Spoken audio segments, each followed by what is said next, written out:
ఓం శాంతి. సాకార మురళి ఈరోజు తేదీ 25/4/25.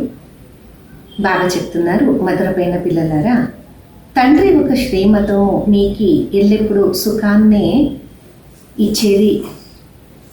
అందుకొరకు దేహదారి మతాన్ని వదిలేసి ఒక్క బాబా శ్రీమతానుసారంగా నడుస్తూ ఉండండి. ప్రశ్న ఏంది? ఏ ఒక్క పిల్లలొక బుద్ధి అలసేది ఇప్పటి వరకు సమాప్తి కాలేదు. జవాబు: ఎవరు ఉన్నతమైన తండ్రి ఒక మతంలో మరియు ఈశ్వరీయ మతంలో విశ్వాసాన్ని ఉంచారో వాళ్ళది అలసేది ఇప్పటి వరకు సమాప్తి కాలేదు. బాబాలో పూర్తి విశ్వాసం లేకుండా ఉండే కారణము రెండో వైపు కాళ్ళు పెడతారు. భక్తి, గంగా స్నానము అన్నీ చేస్తుంటారు. బాబా ఒక మతం అనుసారంగా కూడా నడుస్తుంటారు. ఇటువంటి పిల్లలకి ఎటువంటి పరిస్థితి కావచ్చు, శ్రీమతం పైన పూర్తి నడి లేదు అంటే వాళ్ళు అలుస్తూ ఉంటారు. పాట: ఈ పాపం అనే ప్రపంచం ఇంకా మమ్మల్ని దూరంగా తీసుకుని వెళ్ళండి. ఓం శాంతి. పిల్లలు భక్తి ఒక పాట విన్నారు. ఇప్పుడు మీరు ఇలా చెప్పలేరు కదా, మీకే తెలుసు మనము శ్రేష్టాతి శ్రేష్టమైన తండ్రి మనకి దొరికినారు, వాళ్ళు ఒక్కరే అతి శ్రేష్టం. బాకీ ఈ సమయము మనుష్య మాత్రలు అందరూ కూడా నీచుల్లా కూడా నీచులుగా ఉన్నారు. ఉన్నతమైన మనుషులు కూడా భారతంలో ఉండేవాళ్ళు, వాళ్ళే దేవి దేవతలు. వాళ్ళొక మహిమ ఉంది, సర్వగుణ సంపన్నలు. ఇప్పుడు మనుషులకి ఇది తెలియదు, ఈ దేవతలకి ఇంత ఉన్నతంగా ఎవరు చేస్తున్నారు. ఇప్పుడైతే బిల్కుల్ పతితలైపోయినారు. బాబా శ్రేష్టాతి శ్రేష్టమైన సాధు సంతలు అందరూ సాధన చేస్తుంటారు. ఇటువంటి సాధువుల వెనక మనుషులు అర్థకల్పం మలుస్తున్నారు కదా. ఇప్పుడు మీకు తెలుసు, బాబా వచ్చినారు, మనం బాబా దగ్గర వెళ్ళినాం. వాళ్ళు మనకి శ్రీమతం ఇచ్చి శ్రేష్టాతి శ్రేష్టము సదా సుఖీగా చేస్తారు. రావణుని ఒక మతం పైన మీరు ఎంత తుచ్చి బుద్ధిగా అయినారు. ఇప్పుడు ఎవరు మతం అనుసారంగా నడుస్తున్నారు? మీరే నా పతిత పావన తండ్రిని పిలుస్తున్నారు, మళ్ళా ముంచేసే వాళ్ళ వెనక ఎందుకు పడతారు? ఒక మతాన్ని వదిలేసి ఎన్నో మతాల అనుసారంగా అలసేది ఎందుకు? కొన్ని పిల్లలు జ్ఞానం కూడా వింటారు, మళ్ళా వెళ్ళి గంగా స్నానం కూడా చేస్తుంటారు, సాధువుల దగ్గర కూడా వెళ్తుంటారు. బాబా చెప్తారు, ఈ గంగా పతిత పావని కాదు కదా. మళ్ళా మనుషులు ఒక మతం అనుసారంగా స్నానం అన్నీ చేస్తారు. బాబా అంటారు, శ్రేష్టాతి శ్రేష్టమైన మతం పైన విశ్వాసం లేదా? ఒకవైపు ఈశ్వరుల మతము, ఇంకొక వైపు అసురీ మతం.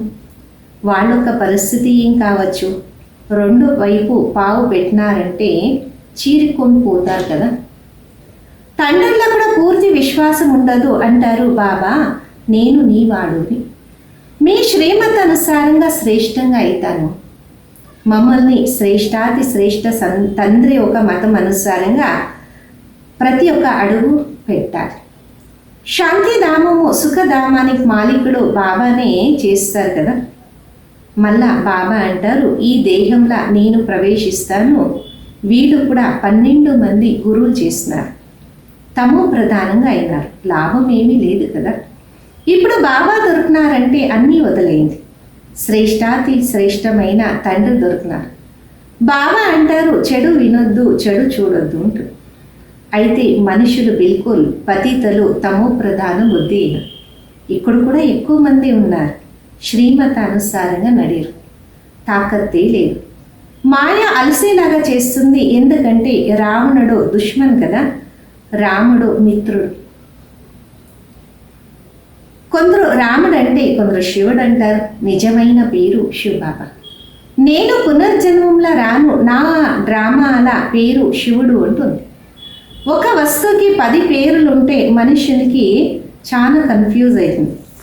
ఎవరికి ఏది వస్తుందో అది పేర్లు పెట్టుకొని వెళ్ళినారు. నిజంగా నా ఒక పేరు శివుడు. నేను ఈ దేహంలో ప్రవేశిస్తాను, నేను కృష్ణంలా రాను. వాళ్ళు అనుకుంటారు విష్ణువులా సూక్ష్మవతనంలా ఉంటారు. వాస్తవంలో ఇది యుగల్ రూపం, ప్రవృత్తి మార్గం. బాకీ 84 భుజాలు అనేది ఉండదు. 4 భుజాలంటే ప్రవృత్తి మార్గము, 2 భుజాలు నివృత్తి మార్గం. బాబానే ప్రవృత్తి మార్గం ఒక ధర్మాన్ని స్థాపన చేస్తారు. సన్యాసీలు నివృత్తి మార్గం వాళ్ళు కదా. ప్రవృత్తి మార్గం వాళ్ళే మళ్ళా పావనం ఇంకా పతితలుగా అయినారు. అందుకే సృష్టిని కాపాడేదానికి సన్యాసుల ఒక పాత్రం కూడా పవిత్రంగా అయ్యల్పడింది. వాళ్ళు కూడా లక్షలు కోట్లాది మంది ఉన్నారు. ఎప్పుడు జాతర జరుగుతుందో చాలా మంది వస్తారు. వాళ్ళైతే వంట చేయరు, గృహస్థి ఒక పాలన పైన నడుస్తూ ఉంటారు. కర్మ సన్యాసం చేసినారు, భోజనం ఎక్కడ తయారు చేస్తారు? గృహస్థి దగ్గరే తింటుంటారు. గృహస్థిలు అనుకుంటారు మేము దానం ఇచ్చినాము అంటారు. వీళ్ళు కూడా పూజారి పతితులే కదా. మళ్ళా ఇప్పుడు శ్రీమత అనుసారంగా పావనంగా కావాలి. బాబా నుండి వారసత్వాన్ని తీసుకుని పురుషార్థం చేయాలి. అందుకే అంటుంటారు ఫాలో ఫాదర్ చేయాలి. మాయ ప్రతి విషయంలో ఇబ్బంది చేస్తూ ఉంటుంది. దేహ అభిమానంలోనే మాయ తప్పు చేపిస్తుంది. భలే గృహస్థీలు ఉండొచ్చు, ధనవంతులు ఉండొచ్చు, అయితే దేహ అభిమానము వదలాలి కదా. దేహ అభిమానము వదిలేది చాలా శ్రమ. బాబా అంటుంటాడు మిమ్మల్ని మీరు ఆత్మ అని తెలుసుకొని దేహం ఇంకా పాత్రాన్ని అభినయించండి. మీరు దేహ అభిమానంలో ఎందుకు వస్తారు? డ్రామా అనుసారంగా దేహ అభిమానంలో రావాల్సి పడుతుంది. ఈ సమయం అయితే పక్కా దేహ అభిమానిలుగా ఉన్నారు. బాబా అంటారు మీరే ఆత్మ, ఆత్మని అన్నీ చేస్తుంది. ఆత్మ దేహం ఇంకా అతీతమైంది అంటే శరీరం కూడా గట్టిగా అయిపోతుంది. దాన్ని కట్ చేయండి, శబ్దం రాదు కదా. లేదు అంటే ఆత్మని అంటుంది నా దేహానికి దుఃఖం ఇయ్యద్దండి. ఆత్మ అవినాశి, శరీరం వినాశి. మిమ్మల్ని మీరు ఆత్మ అని గుర్తించుకొని బాబాని స్మృతి చేయండి. దేహ అభిమానాన్ని వదలండి. ఇప్పుడు మీరు పిల్లలు ఎంత ఆత్మిక స్థితిలో ఉంటారో అంత ఆరోగ్యంగా ఉండగలరు.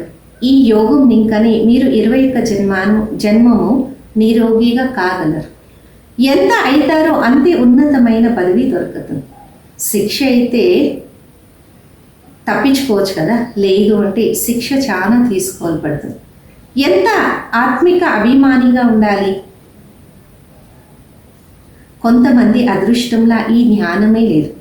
ఎప్పటి వరకు ఈ కులంలో రారు అంటే బ్రహ్మాముఖ వంశావళి కారు, బ్రాహ్మణులు కాలేదు అంటే దేవతలు ఎలాగయ్యేది సాధ్యము? భలే రావచ్చు ఎంతోమంది, బాబా బాబా అని రాస్తారు అంటారు. అయితే చెప్పేదానికి మాత్రం ఒకరు ఇంకొకరికి లెటర్ రాస్తారు, మళ్ళా మాయమైపోతారు.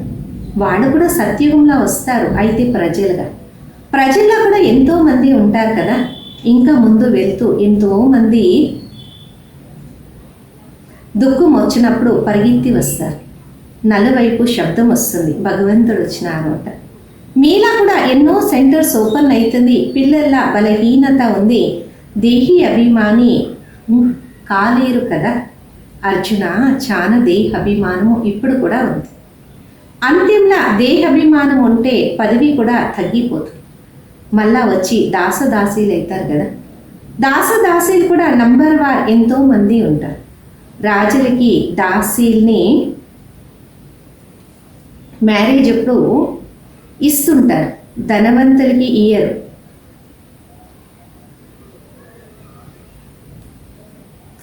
పిల్లలు చూడండి, రాధకి ఎంతమంది దాసీల్ని ఇచ్చినారు కదా. ఇంకా ముందు దాని ముందు ధనవంతులయ్యేది మంచిది కదా. దాసీలు గింత ధనవంత ప్రజలయ్యేది మంచిది. దాసి అనే శబ్దమే చెడు కదా. ప్రజల ధనవంతులయ్యేది చాలా మంచిది. బాబా పిల్లలైన తర్వాత మాయ ఇంకా మంచిగా పట్టుకుంటారు. శక్తిశాలిగా ఉండే వాళ్ళకి శక్తిశాలిగా యుద్ధం చేస్తుంది, దేహ అభిమానంలో తెస్తుంది. బాబా తోడు కూడా మకాన్ని తిప్పేస్తుంది. బాబాని స్మృతి చేసేదే వదిలేస్తారు. అరే తినేదానికి పురుసొత్తుంది. మరియు ఇటువంటి తండ్రి విశ్వానికి మాలికలుగా చేస్తారు, వాడిని స్మృతి చేసే పురుసొత్తు లేదా? మంచి మంచి పిల్లలు బాబాని మర్చిపోయి దేహాభిమానంలో వస్తారు. లేదు అంటే ఇటువంటి తండ్రికి ప్రాణదానం ఇవ్వాలి, వాళ్ళని స్మృతి చేసి పత్రం రాయాలి. అయితే ఈ మాట అడగొద్దండి. మాయ ఏకదం ముక్కు పట్టుకొని వెగిరేస్తుంది. అడుగు అడుగు శ్రీమత అనుసారంగా నడిస్తే అడుగుల పదమమంట ఉంటుంది. మీరు లెక్క లాక్కున్నంత ధనవంతులుగా ఉండేవాళ్ళు. అక్కడ లెక్కే ఉండదు. ధనము, దౌలత్తు, పొలము అన్నీ కూడా దొరుకుతుంది. అక్కడ పీతలము, ఐరన్ను ఇవన్నీ కూడా ఉండదు. బంగారు నాణ్యాలు ఉంటాయి. ఇల్లు కూడా బంగారుగా ఉన్నప్పుడు ఇంకేం కావాలి? ఇంకేం ఉండదు. ఇక్కడైతే భ్రష్టాచారి రాజ్యం. యథా రాజారాణి తథా ప్రజ.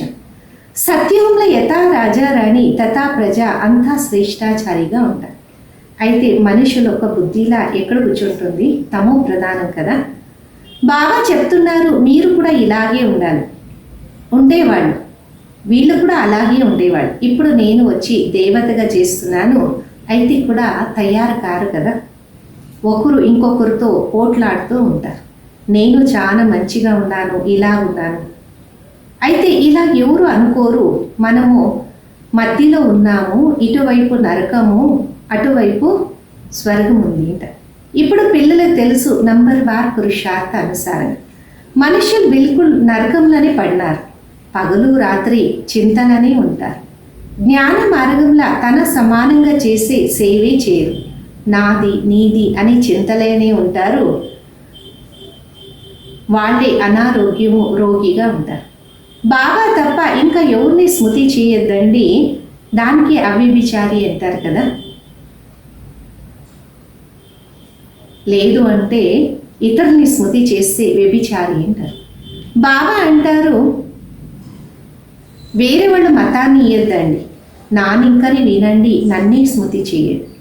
దేవతల్ని స్మృతి చేసేది మంచిది. మనుష్యులు స్మృతి చేస్తే ఏమీ లాభం లేదు. ఇక్కడైతే బాబా అంటారు మీరు తల ఎందుకు ఉంచుతారు? మీరు ఈ బాబా దగ్గర ఎప్పుడు వస్తారో ఔర్ శివ బాబాని స్మృతి చేస్తూ ఉండండి. బాబాని స్మృతి చేయలేదు అంటే పాపాలు చేస్తున్నారు అని. బాబా అంటారు ముందు పవిత్రంగా అయ్యి ప్రతిజ్ఞ చేయండి, తండ్రిని స్మృతి చేయండి, చాలా పత్యాన్ని ఉంచుకోండి. చాలా కష్టం అనుకుంటారు, అంత బుద్ధి లేదు కదా. బాబా దగ్గర ఎలా నడుచుకోవాలి? దాంట్లో చాలా శ్రమ ఉంది. మాలకి పూస కావాలి, ఇది పిన్నం మిల్లు కాదు కదా. ముఖ్యంగా బాబాని స్మృతి చేయండి. తండ్రిని స్మృతి చేయలేరా? బాబా ఒక సేవ, తండ్రి ఒక స్మృతి ఎంత చేయాలి? బాబా రోజు అంటారు లెక్కాచారం తీయండి. ఏ పిల్లలకి తన కళ్యాణం ఒక ఆలోచన ఉంటుందో వాళ్ళు అన్ని రకాలుగా పూర్తి పథ్యాన్ని ఉంచుకుంటారు. వాళ్ళు తినేది తాగేది అన్నీ సాత్వికంగానే ఉంటుంది. బాబా పిల్లలు ఒక కళ్యాణానికి ఎంత చెప్తున్నారు? ఎన్నో రకాలైన పథ్యం కావాలి కదా. చెక్ చేసుకోవాలి, మనం తినేది తాగేది అలా లేదు అని లోభం లేదు కదా. ఎప్పటి వరకు కర్మాతీత స్థితి లేదు అంటే మాయ ఉల్టా సుల్టా పని చేపిస్తూ ఉంటుంది. దీంట్లో టైం పడుతుంది, మళ్ళీ తెలిసిపోతుంది. ఇప్పుడైతే వినాశనం ముందున్నాము. అగ్గి నలువైపు పడింది. మీరు చూస్తారు ఎలాగ బాంబ్స్ పడేస్తారు. భారతంలో రక్తం అనే నదిలో పరిగెత్తుతూ ఉంటుంది.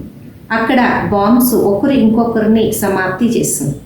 ప్రకృతి వికోపం కూడా జరుగుతుంది. హైడ్రోజన్ బాంబ్ వర్షం కూడా భారతంలో పడుతుంది. ఎన్నో రకాలైన దృశ్యాలు కనిపిస్తాయి. అప్పుడు ఏం సేవ చేయగలరు?